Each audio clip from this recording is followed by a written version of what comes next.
Salut tout le monde, comment allez-vous? Moi ça va plutôt bien. Aujourd'hui on se retrouve pour l'actu rap, c'est parti.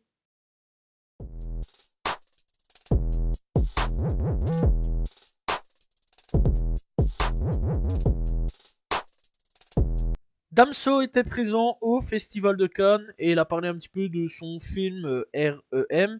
Alors il dit donc en gros ça retracera énormément d'énigmes que j'ai laissées au cours de ma carrière. J'ai accompli ce que je voulais accomplir et j'ai envie d'être un élève dans une nouvelle discipline.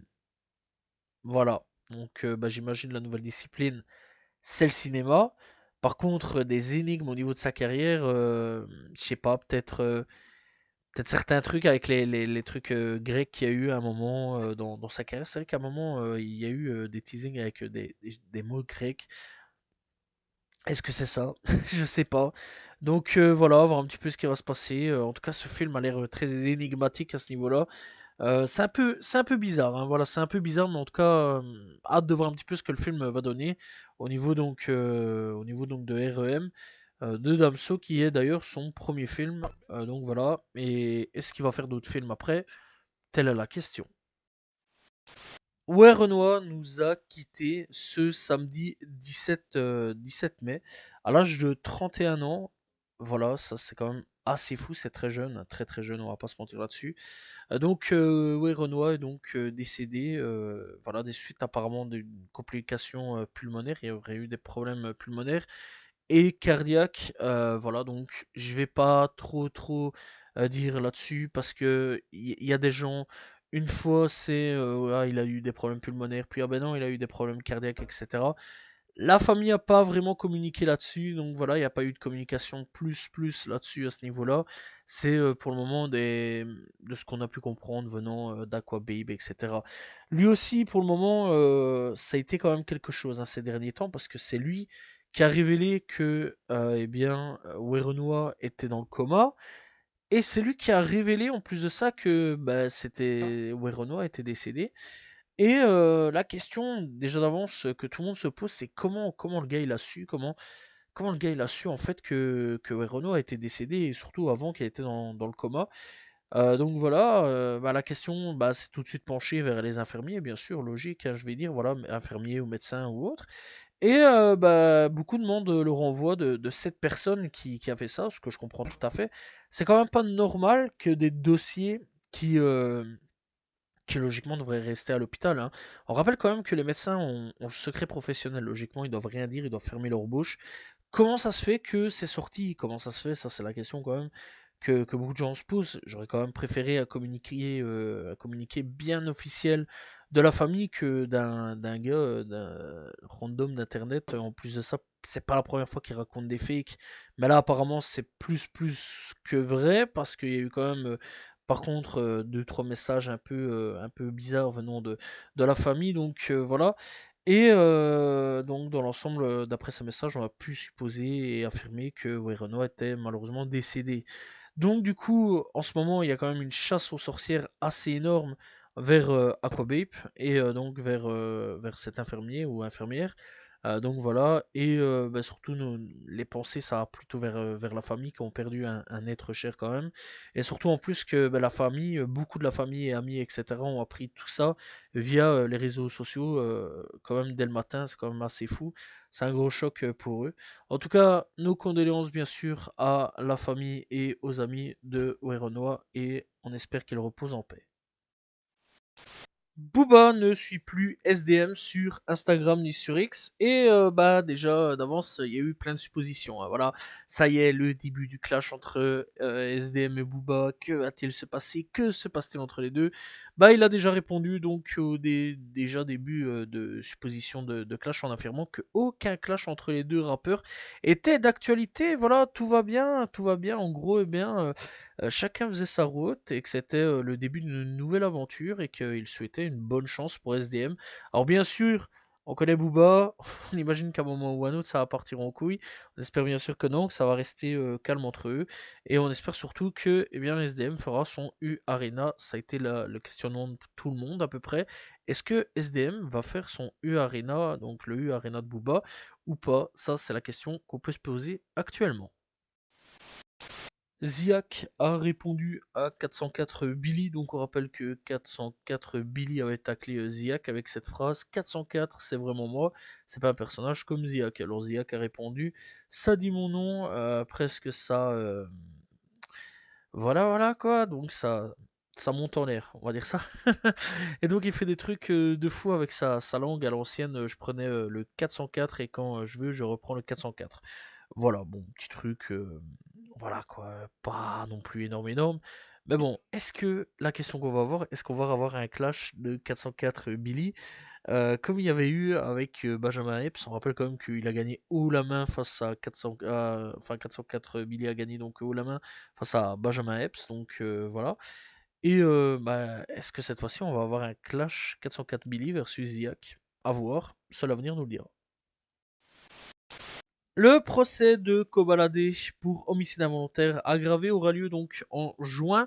Dans un peu moins d'un mois, eh bien, Kobalade sera jugé dans l'affaire de l'accident de voiture survenu donc en septembre dernier à Créteil, où on rappelle donc que dans cet accident, malheureusement, il y a eu un décès.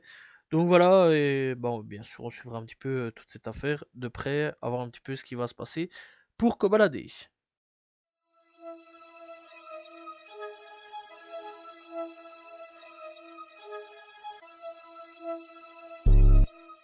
Une nouvelle femme a porté plainte contre Didi, affirme avoir été VIO, on va pas aller plus loin parce que je pourrais avoir des problèmes, et séquestrée par Didi. Elle confie s'être sentie soulagée de ne pas avoir ressenti de douleur en raison de la taille de son engin en lévitation, et qu'elle le compare à un rouleau de Tootsie Roll qui ne fait que 12 centimètres. Donc voilà, elle a décrit l'engin de guerre de Didi, et vraiment c'est une folie.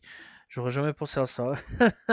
Vraiment, j'aurais jamais pensé que quelqu'un aurait décrit l'engin de Didi. Mais en tout cas, donc voilà, une nouvelle plainte sur Didi est de nouveau tombée. En tout cas, les affaires sur lui n'est pas totalement fini, et bah, voir un petit peu si ça va s'ajouter au niveau de ce procès qui est en train de se passer en ce moment. Il y a encore des nouvelles concernant eh bien, Tory Lanez. Et oui, puisque bah, il y a eu de nouvelles preuves concernant Tory Lanez qui ont été dévoilées, et Megan Thee Stallion. Apparemment, eh bien, le garde du corps de Kingsley, qui était à ses côtés pendant le procès, s'est présenté et a confirmé que c'était Kingsley qui avait tiré sur Megan et non Tory. Voilà. Il a déclaré donc l'avoir entendu dire ça. Voilà, et bah, c'est un truc de fou, quoi. Dans l'ensemble, bah, je m'attendais pas à ça, en fait. Vraiment, je m'attendais pas à ce genre de déclaration. C'est seulement maintenant que le gars, en fait, bah, il débarque. Donc, en gros, donc, t'as cette femme-là, elle a dit donc à son garde du corps que c'était elle qui avait tiré sur Megan Thee Stallion. Megan Thee Stallion a dit que c'était pas vrai, que c'était Tori, et en fait, Tori est actuellement en prison pour un truc qu'il n'aurait pas commis. Ça fait déjà un moment hein, que les gens disaient que c'était pas vrai. Tori, il a clamé quand même son innocence plein de fois. Il y a eu quand même quelques personnes qui ont fait fuiter la chose, apparemment que c'était faux, que Tori avait rien à voir là-dedans, et maintenant t'as lui quand même qui vient, qui déclare que c'est totalement faux, que Tori n'a jamais, enfin pas poignardé, mais tiré sur le pied de Megan Thee Stallion, mais c'est un truc de fou. Franchement, si c'est réel, mais libérez-le, qu'est-ce que vous attendez? Franchement, c'est un truc de malade mental. Si vraiment dans l'histoire, Tori il a jamais rien fait, mais il doit être libre le gars, c'est un truc de fou, ça tombe, il est en prison, il s'est fait planter, alors que le gars il a absolument rien fait, c'est quand même un truc de fou. Donc voilà, j'espère quand même qu'un jour la vérité on le saura, et que bah, si Story il a vraiment rien fait et il soit libéré, c'est quand même assez grave. Comme ce qui se passe, et ce genre de propos est quand même une remise en question sur toute cette affaire.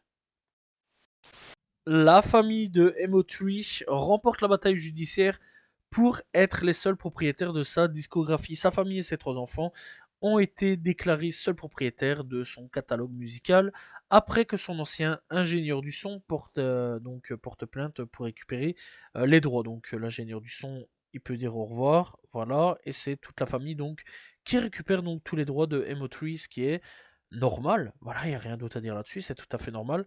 Et donc bah, ces trois enfants aussi récupèrent l'intégralité de tout ça.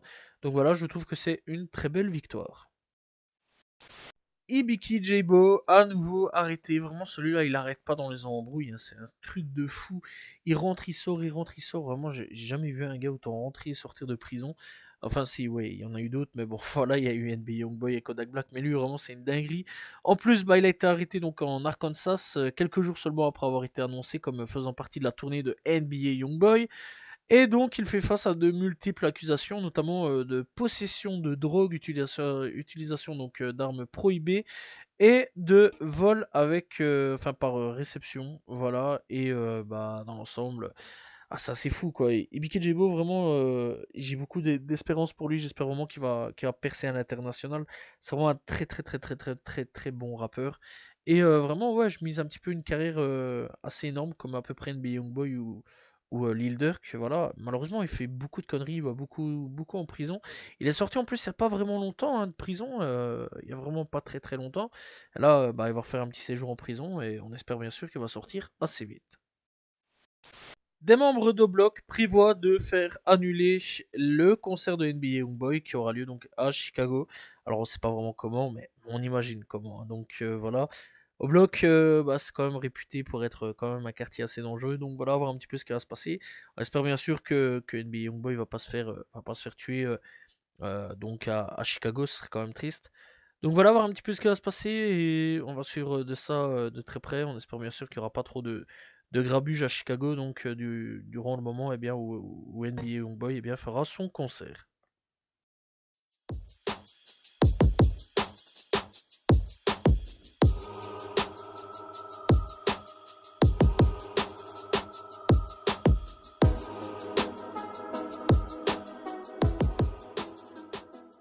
On est parti avec les coups de cœur de cette semaine. On commence donc avec Big Sa de 1900, on va le dire comme ça en français, ça va être plus simple. Avec donc Earl the Rumor. On a aussi donc Big Faisal avec Parwan. On a donc D Savage avec Mind. On a Lil Tony et Wu Gasper avec Two Side. To Every Story. On a aussi GNR avec Rockstar. On a donc Kanoe avec Autodidacte. On a aussi Finesse to Time avec Ben Through It et donc Back Now. Voilà, c'est deux chansons en un clip. On a Kodak Black de retour avec Yellow Brick Road. On a donc aussi Le Cry et Malminic et I40 pour The Method. On a aussi donc Baby Drill avec Me et Me. On a aussi donc Zaki avec Kitsuki. On a donc eh bien aussi 63 OG pour Antidote. On a Left Gunplay et Jason Martin pour Through the Fire. On a aussi Sifax avec Diban. On a donc eh bien Baby Solo 33 avec Cinderella chapitre 1. On a Leroy pour Posate, Posate to the Ball Together plutôt. On a Lil Migo avec Doing White E Take. Et alors on a Shorty Shorty pour IDAT. Voilà, c'était donc les coups de cœur de cette semaine.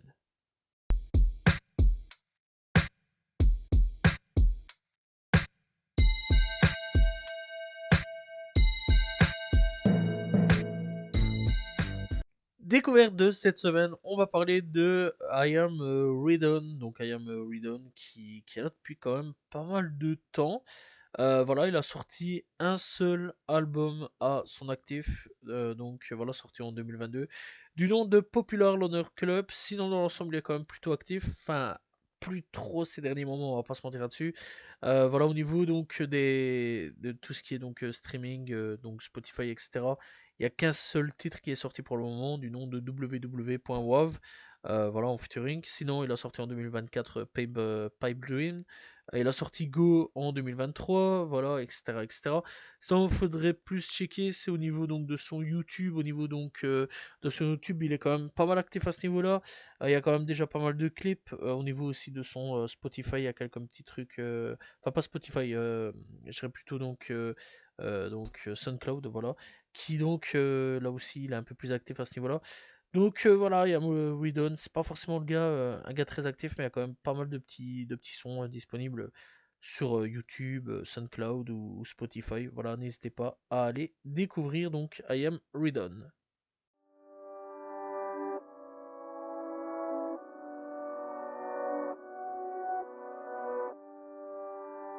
On est parti donc avec les albums sortis cette semaine. On commence donc avec Jean Jas, Absolum et Kurdi pour Double Impact, on a donc aussi Medin avec Standor Acte 1 qui est aussi disponible. Solalune avec nouveaux produits. On a Josu avec Bless Music.